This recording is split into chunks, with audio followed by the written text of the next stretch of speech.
Mensagem do dia, com o pastor Marcelo Gomes. Eu gostaria de ler com você um texto, Gênesis 41, do verso 37 até o verso 57. São 21 versículos que eu gostaria de ler enquanto você acompanha aí do outro lado desse sinal de rádio que você recebe aí com tanto carinho na sua casa, no seu carro, no seu escritório ou através da internet. Um grande abraço para todos os que estão nos ouvindo pela internet. Gênesis 41, 37 diz assim: O conselho foi agradável a Faraó e a todos os seus oficiais. Disse Faraó aos seus oficiais: Acharíamos porventura homem como este, em quem há o Espírito de Deus? Depois disse Faraó a José: Visto que Deus te fez saber tudo isso, ninguém há tão ajuizado e sábio como tu. Administrarás a minha casa, e à tua palavra obedecerá todo o meu povo. Somente no trono eu serei maior do que tu. Disse mais Faraó a José: Vês que te faço autoridade sobre toda a terra do Egito. Então tirou o anel de sinete da mão e o pôs na mão de José. Fê-lo vestir roupas de linho fino e lhe pôs ao pescoço um colar de ouro. E fê-lo subir ao seu segundo carro e clamavam diante dele: Inclinai-vos. Desse modo, o constituiu sobre toda a terra do Egito. Disse ainda Faraó a José: Eu sou o Faraó. Contudo, sem a tua ordem, ninguém levantará mão ou pé em toda a terra do Egito. E a José chamou Faraó de Zafenate-Paneia, e lhe deu por mulher a Asenate, filha de Potífera, sacerdote de On. E percorreu José toda a terra do Egito. Era José da idade de 30 anos, quando se apresentou a Faraó, rei do Egito, e andou por toda a terra do Egito. Nos 7 anos de fartura, a terra produziu abundantemente, e ajuntou José todo o mantimento que houve na terra do Egito durante os 7 anos e os guardou nas cidades. O mantimento do campo ao redor de cada cidade foi guardado na mesma cidade. Assim ajuntou José muitíssimo cereal, como a areia do mar, até perder a conta, porque ia além das medidas. Antes de chegar à fome, nasceram 2 filhos a José, os quais lhe deu Asenate, filha de Potífera, sacerdote de On. José, ao primogênito, chamou de Manassés, pois disse: Deus me fez esquecer de todos os meus trabalhos e de toda a casa do meu pai. Ao segundo chamou-lhe Efraim, pois disse: Deus me fez próspero na terra da minha aflição. Passados os 7 anos de abundância que houve na terra do Egito, começaram a vir os 7 anos de fome, como José havia predito, e havia fome em todas as terras, mas em toda a terra do Egito havia pão. Sentindo toda a terra do Egito a fome, clamou o povo a Faraó por pão, e Faraó dizia a todos os egípcios: Ide a José, o que ele vos disser, fazei. Havendo, pois, fome sobre toda a terra, abriu José todos os celeiros e vendia aos egípcios, porque a fome prevaleceu na terra do Egito. E todas as terras vinham ao Egito para comprar de José, porque a fome prevaleceu em todo o mundo. Louvado seja Deus pela sua palavra.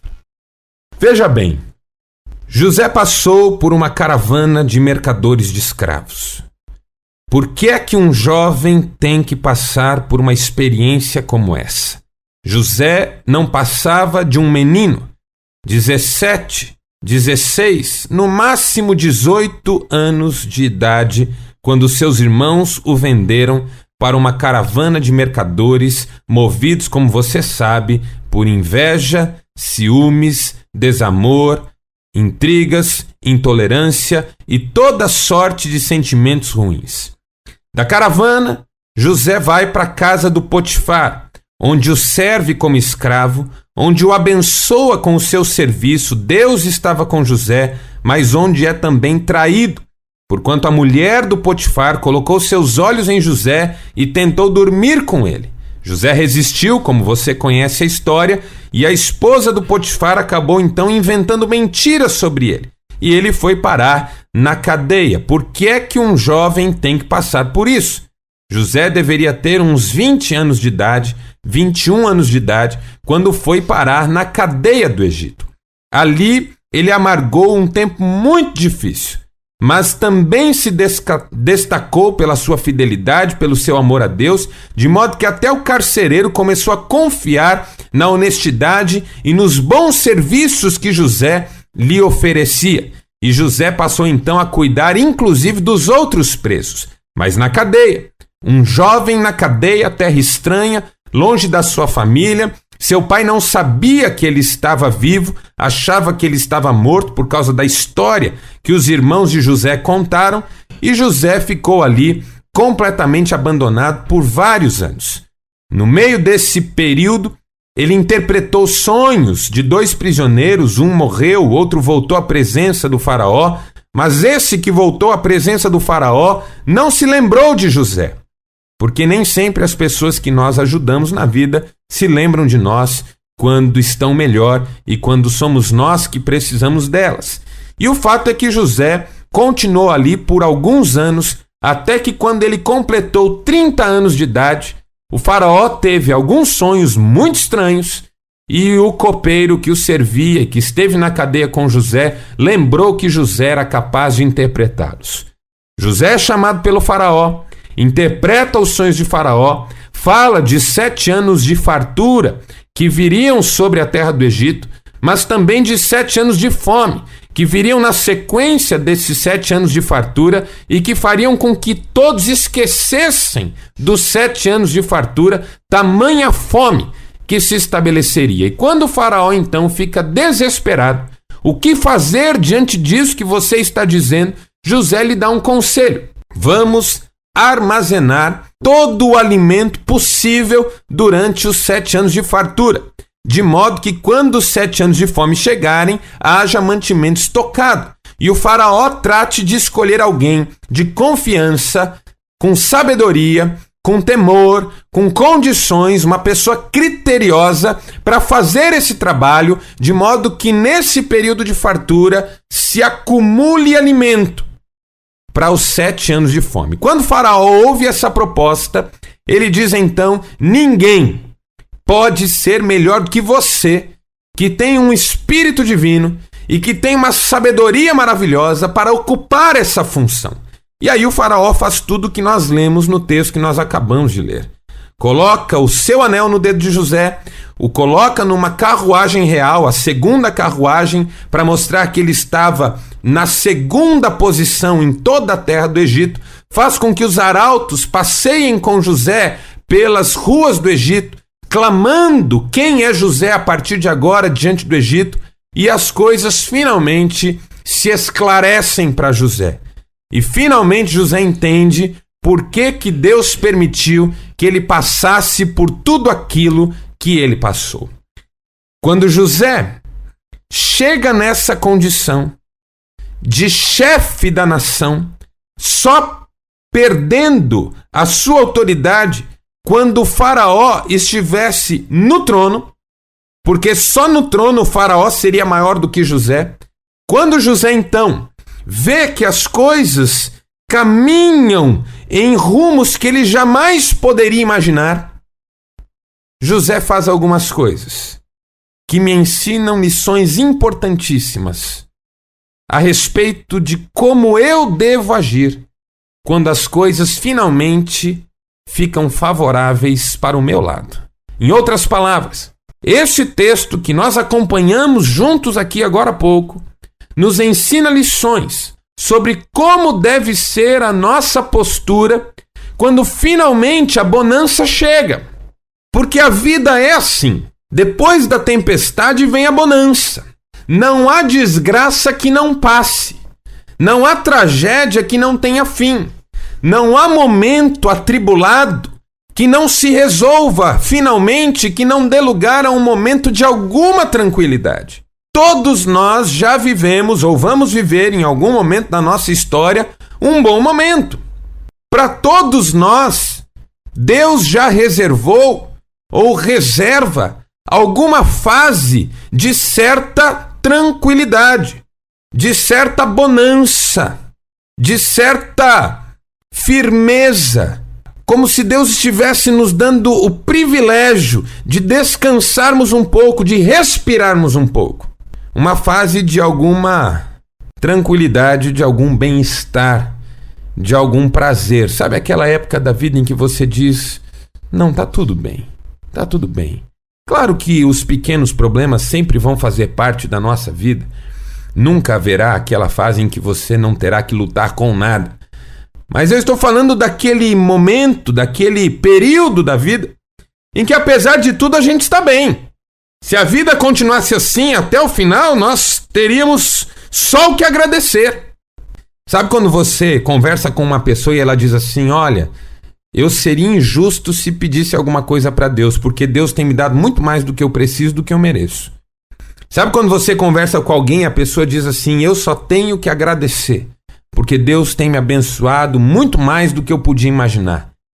É dessa fase que eu estou falando, dessa fase de bonança, dessa fase de tranquilidade, dessa fase em que as circunstâncias estão absolutamente dentro de um certo controle, firmes, fortes, a vida está bem, a vida anda direitinho, eu não tenho do que reclamar.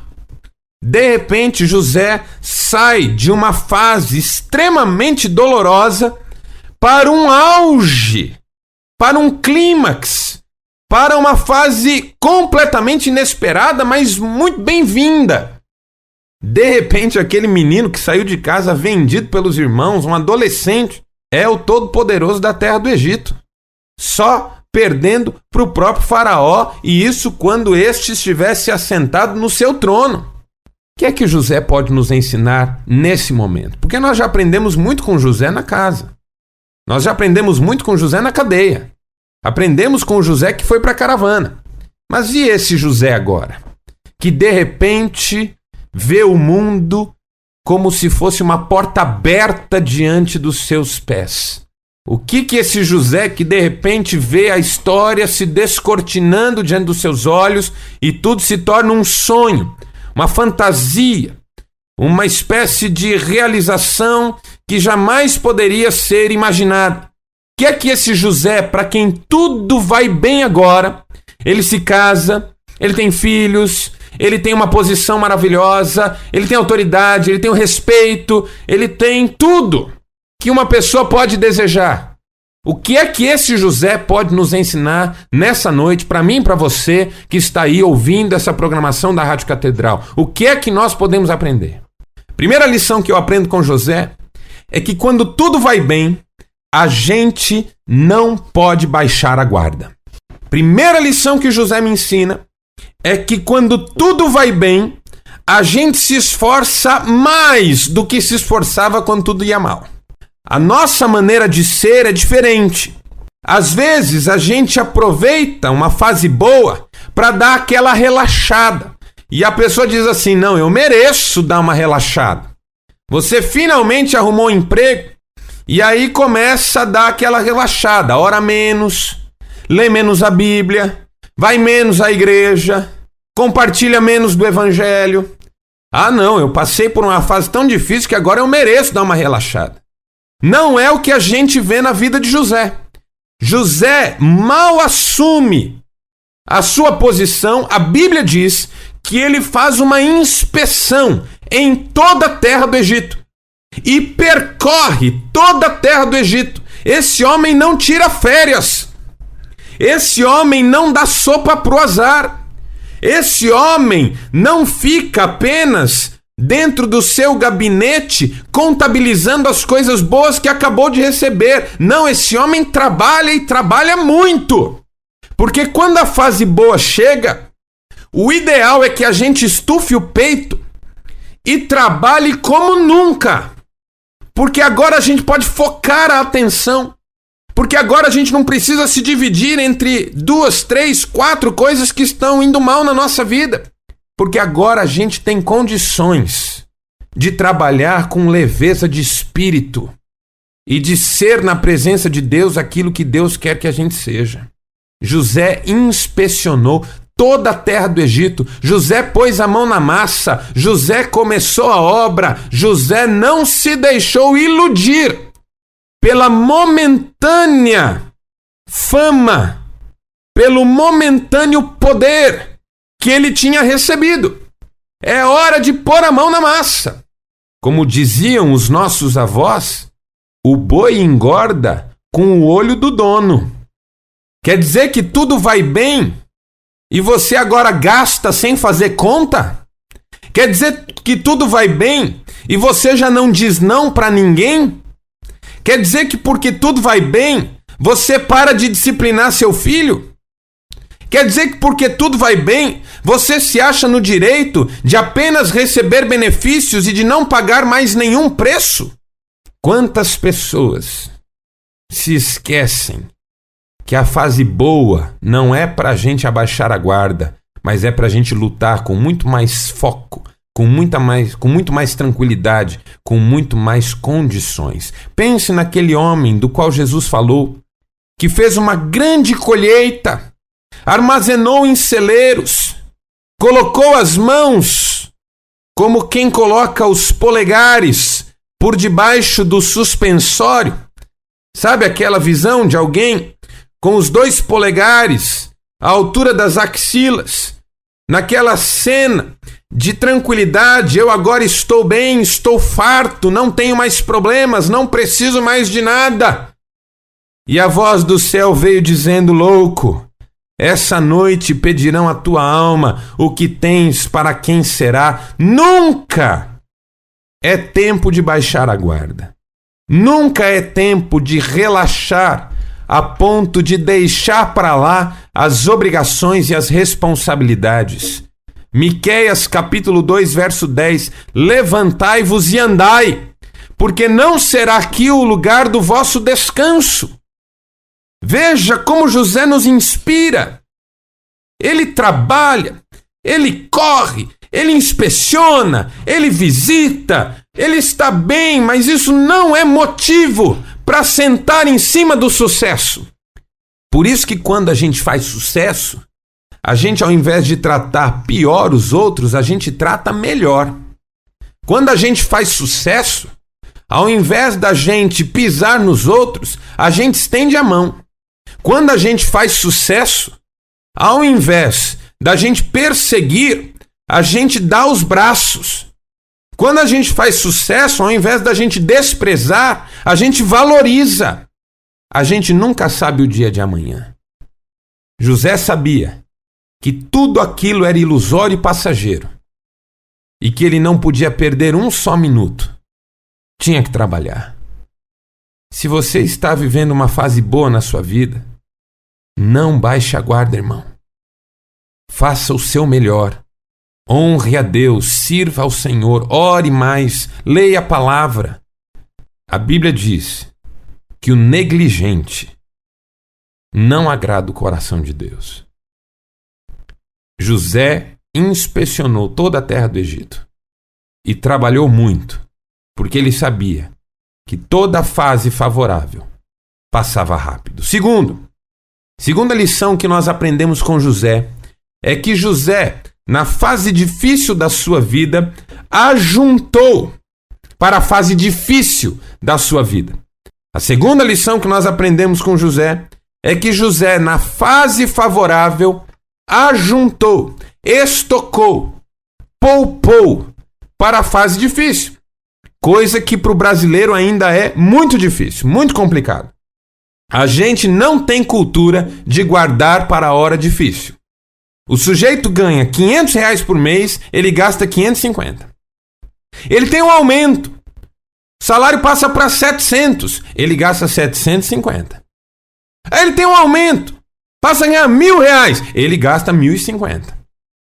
Esse sujeito não tem a menor noção da vida. Mas pastor, a Bíblia não diz que é Deus que cuida, que a gente não precisa se preocupar com amanhã, que basta cada dia o seu mal? Sim. Mas a Bíblia não diz que você pode ser imprudente. Pelo contrário, a Bíblia diz que nós devemos ser prudentes e que ninguém senta para construir que ninguém começa a construir uma torre sem antes sentar para ver se vai ter dinheiro para terminar. que ninguém sai à guerra sem contar os soldados para ver se vai conseguir enfrentar o exército inimigo. E o exemplo de José é um exemplo de um homem sábio na presença de Deus. Se Deus está dizendo que uma fase ruim pode sobrepujar uma fase boa, eu vou capitalizar na fase boa para ter o que comer na fase ruim. Meu irmão, aprenda em nome de Jesus o princípio da mordomia. Quando a gente recebe um dinheiro, a gente tem três desafios imediatos: dar, poupar e gastar. Nessa ordem. Recebeu R$100, primeiro você dê o dízimo, a oferta, aquilo que você tem no coração como compromisso com Deus. Porque com Deus não se brinca e de Deus não se zomba. Segundo, poupe. Mas pastor, é só R$100? Não importa, irmão. A verdade é que poupar não tem a ver com o quanto se ganha, mas com como se vive. Ganha R$100, poupe 5. Ganha R$1.000, poupe 50. Ganha R$10.000, poupe 500. Pode ser mais? Pode. Tente não deixar ser menos, porque aí também. Mas o fato é que a gente pode pedir sabedoria para Deus, para administrar o que Ele nos dá com visão de futuro, com planejamento. Porque se você é indisciplinado com o seu dinheiro, não adianta depois chorar pedindo para Deus pagar suas dívidas. Deus pode fazer isso? Claro que pode. Existem histórias de milagres nesse sentido? Claro que existem. Mas vamos falar a verdade, irmãos? Nós não podemos brincar com o Senhor. José ajuntou, estocou, guardou. Deus está me dando, eu vou separar um pouquinho. Ninguém sabe o dia de amanhã. Não podemos ser avarentos. Não podemos ser sovinas. Viver uma vida miserável. Já falei sobre isso aqui um outro dia. Se você guarda dinheiro pelo medo que você tem de ser pobre, você já é pobre, porque vive uma vida miserável. Tudo é uma questão de sabedoria, prudência, equilíbrio. Se eu ganho 5.000, não preciso guardar 4.500. Mas pelo menos 500 seria bom. Se eu ganho 20.000, não preciso viver com 1.000. Mas se eu guardar pelo menos 2.000, seria ótimo. Se eu ganho 200, precisa viver com 10. Mas será que eu não consigo guardar 5? Porque o dia mal vai chegar. E eu estarei com algum recurso que Deus me deu na época em que não faltava comida na mesa. Ajuntar, guardar, viver a vida com sabedoria, ter disciplina, fazer orçamento, não tratar o dinheiro que Deus dá para a gente, irmãos, com displicência, com irresponsabilidade. José só foi a bênção que ele foi porque teve sabedoria do alto. E se alguém necessita de sabedoria, diz a palavra, peça a Deus. Terceira lição que José nos ensina, a primeira é que a gente não pode baixar a guarda na época boa. Tem que continuar trabalhando duro e trabalhando muito.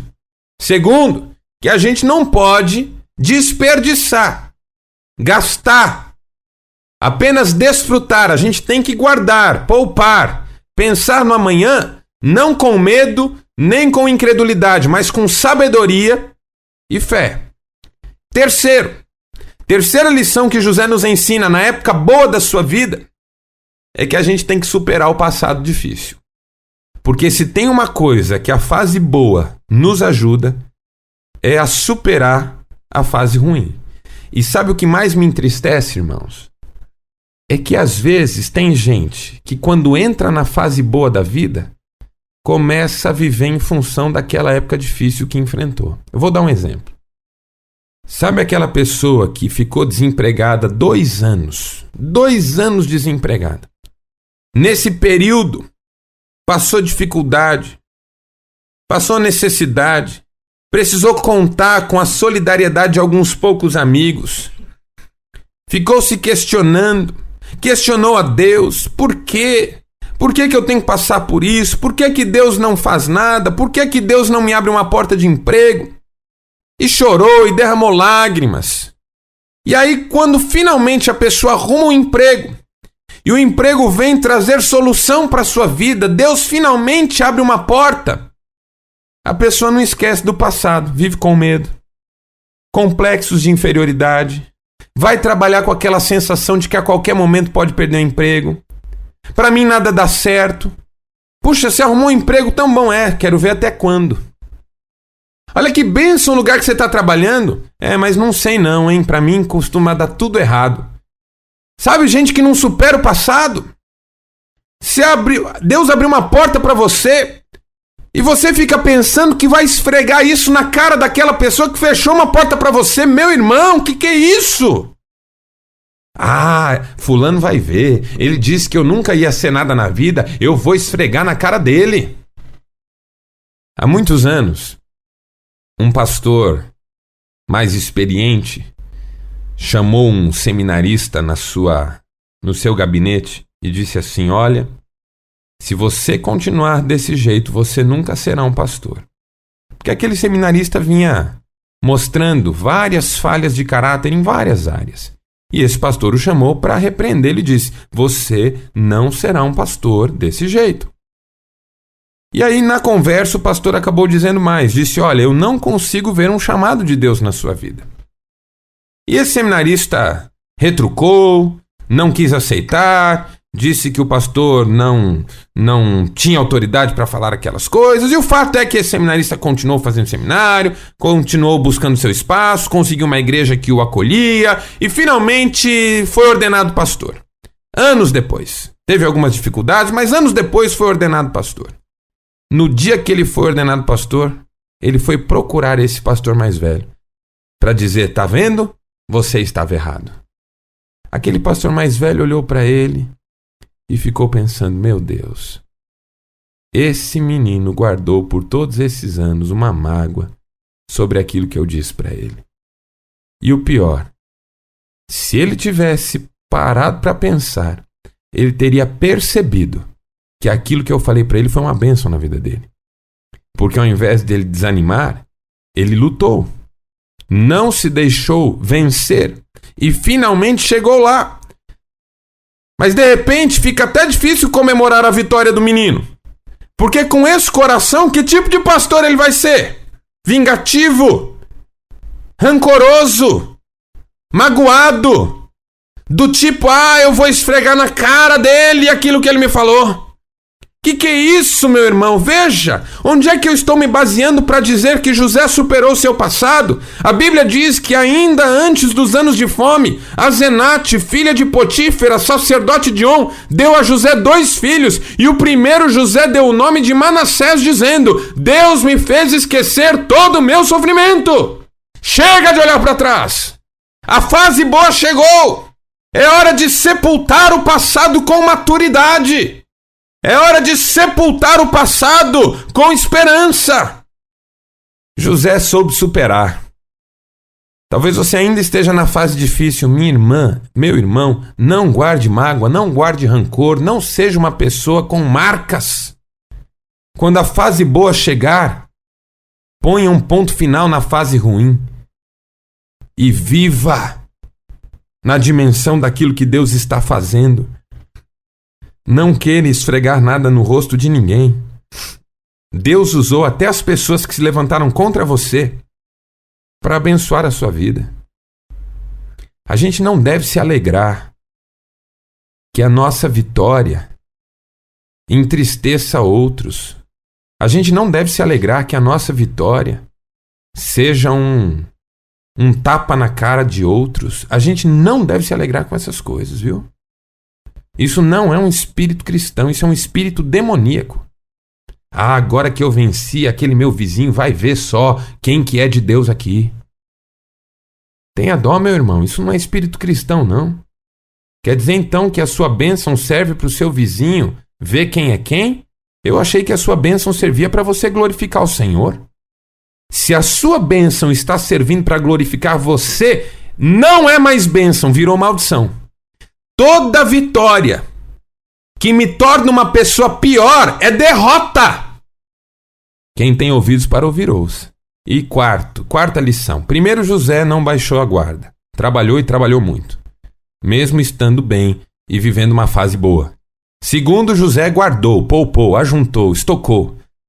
Não desperdiçou. Não viveu de forma negligente, irresponsável.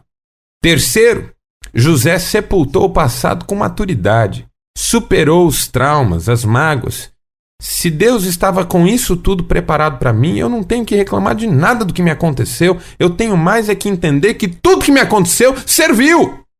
E quarto, José finalmente louvou o Senhor, agradeceu e assumiu uma postura de felicidade.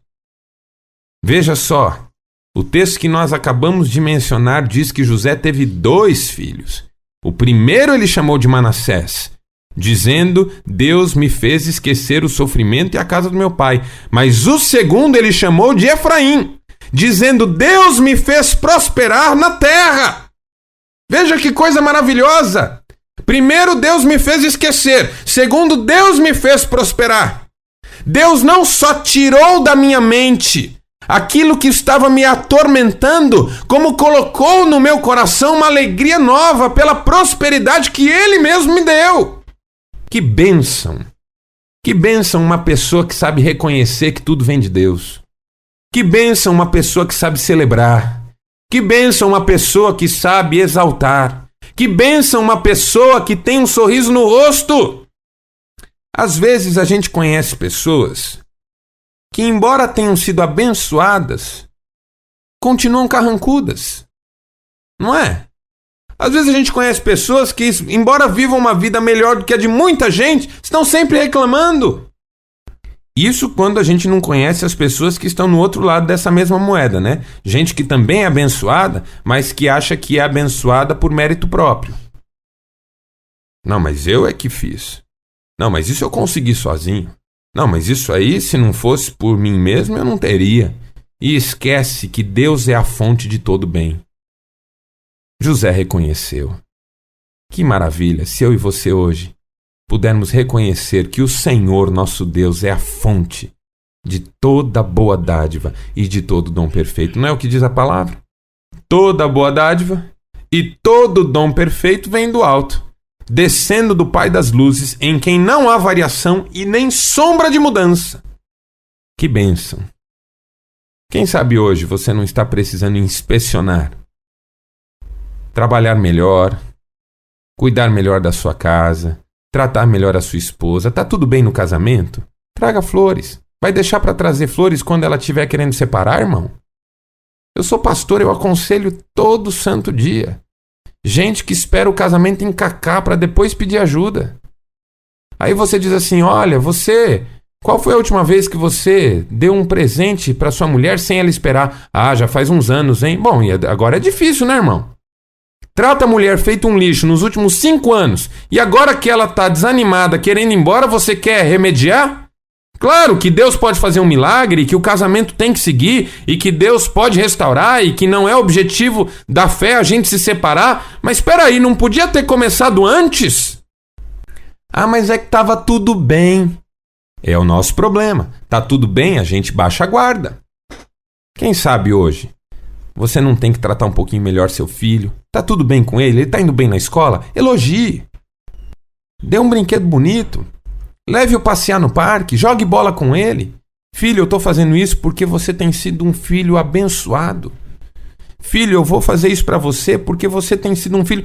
Perceba, quando a gente não recompensa o filho porque ele fez coisas boas, a gente tem que prometer recompensa se ele fizer. Quem não elogia o filho porque tirou nota boa, vai ter que prometer presente para o filho tirar nota boa. E aí não é mais recompensa, é suborno. Filho, se você for bem na escola, eu te dou uma bicicleta. Filho, se você passar de ano, eu te dou um brinquedo. Não podia ter dado o raio do brinquedo quando o menino tirou a nota boa, irmão? Ah, eu achei que estava tudo bem. Se José achasse que estava tudo bem, não ia fazer nada no Egito. Ia só decepcionar o faraó e todo mundo. José trabalhou muito e não deixou as coisas saírem do seu controle. E não deixou as coisas saírem do seu alcance. Trabalhou, inspecionou, visitou, ajuntou. Ajunte, irmão. Comece uma poupancinha. Ah, mas pastor, eu posso pôr tão pouco. Põe um pouco. Para quem passa fome no futuro, irmão, R$10 é dinheiro para comprar comida do dia. Há alguns anos eu fiz um curso chamado Crown, curso de finanças. E nesse curso havia uma conta, eu nunca fiz essa conta numa realidade brasileira, mas eu imagino que algumas semelhanças deve haver. O curso dizia para mim o seguinte, que se eu tivesse colocado R$100 por ano, preste atenção, eu vou repetir. Se eu tivesse colocado R$100 por ano numa poupança dos 2 aos 18 anos de idade, R$100 por ano, não é por mês não, por ano, dos 2 aos 18 anos de idade, quando eu fizesse 60 anos, eu teria mais dinheiro nessa poupança, só pelo juro que ficou rendendo lá, do que se eu começar a poupar com 18 até os 60, colocando R$100 por ano todos os anos, até os 60. O que eu aprendi aquele dia? Que quanto mais cedo a gente começa, melhor é. Vai esperar a coisa ficar ruim para pensar que devia ter um dinheirinho guardado? E não é só dinheiro que a gente tem que poupar. A gente tem que poupar amizades. Tá tudo bem? Deposite alguma coisa na sua amizade, nos seus relacionamentos. Faça créditos na vida das pessoas. Supere o passado, irmão. Tá tudo bem na sua vida hoje? Pare de chorar o ontem. Hoje você tem carro, tem casa. E tá chorando ainda por um negócio que você perdeu faz 10 anos. Hoje você tem um emprego bom, um salário bom e ainda tá chorando aquela demissão lá de trás. Hoje você tem uma situação favorável e ainda tá pensando naquelas pessoas que te prejudicaram quando você estava na pior. Supere! E reconheça que tudo vem de Deus. Porque aí a alegria vai tomar conta de você e você vai saber que Deus é fiel. E que mesmo quando a luta vier, o Senhor vai cuidar de você. Pai amado, nós sabemos que a vida é feita de fases. Há momentos difíceis, ruins, tristes, alguns desastrosos, mas também há momentos felizes, alegres, bons, nos quais o nosso coração se enche de júbilo. Há fases em que falta, de escassez, privações, provações. Não é que falta, o Senhor sempre acaba pondo comida na nossa mesa, o Senhor sempre acaba pondo roupa no nosso corpo. Mas são aquelas fases em que tudo é tão difícil, tão doloroso, tão de última hora. A gente vive naquela ansiedade, naquele estresse. Mas há também as fases em que o dinheiro chega antes da necessidade, em que o salário é maior do que as obrigações, em que a vida tem alguma bonança, algum equilíbrio, algum bem-estar. E nessas horas, ó Deus, às vezes a gente esquece que tudo na vida é ilusório, passageiro, um sopro, uma fantasia. E a gente abaixa a guarda. E o marido que era tão amoroso agora é relaxado com a esposa. O pai é negligente com o filho. Tá tudo bem, por quê? Por que gastar tempo com o filho? O filho vai bem na escola. O filho faz tudo que eu mando. Só que no coração do filho as coisas não estão mais tão bem. Tá faltando carinho, amor. Pai, perdoa-nos por sermos negligentes quando tudo vai bem e acharmos que nada pode dar errado. Somos como Sansão, que acha que vai se libertar como das outras vezes, mas ele não sabia que o Espírito o havia deixado. Senhor, ajuda-nos a ajuntar. Não a sermos avarentos, o que o Senhor não quer de nós, e nós sabemos disso. Mas a sermos prudentes, sábios. Guardarmos, darmos, porque a tua palavra diz, mais bem-aventurada coisa é dar do que receber. E gastarmos com parcimônia, com equilíbrio, dentro da necessidade, com alegria, mas também com prudência. Dá-nos superar o passado, Senhor. Tira de nós toda mágoa, todo rancor.